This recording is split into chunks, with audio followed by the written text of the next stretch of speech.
12-year member of Congress. Yeah. Thank you, Mr. Garvey. Thank you, Mr. Nader. And thank you, Granny D. Bob LaFollette said, I do not want the vote of a single citizen under any misapprehension of where I stand. I would not change my record on the war for that of any man, and I'll put in brackets or woman, living or dead.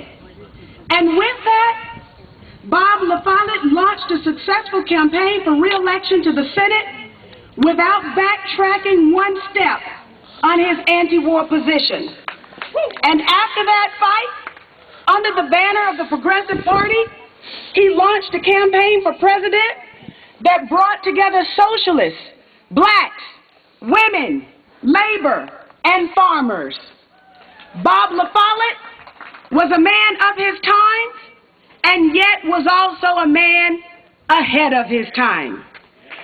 From the U.S. Congress to the Wisconsin governorship to a presidential campaign, Bob LaFollette remained true to his values, and the people of this state courageously supported him.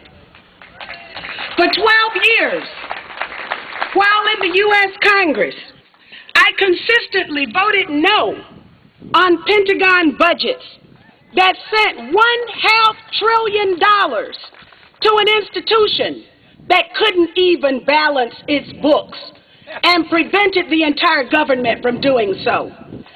I voted against the record of Pentagon waste, fraud, and abuse that led that institution to admit that it had lost $2.3 trillion and yet asked for more money because, as Donald Rumsfeld testified, U.S. taxpayers could afford it.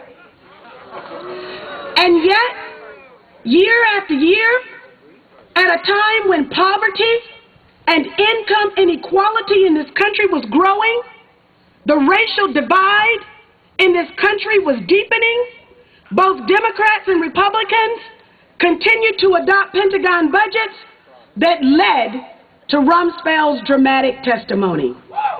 Where I come from, with the values I was raised with, it's outrageous to spend so much money on war toys that return so little, only death and destruction to the people. In fact, it was Republican President Dwight Eisenhower who reminded us that every dime spent on the military was, in a very real sense, a theft from people who are in need and from our children. Yet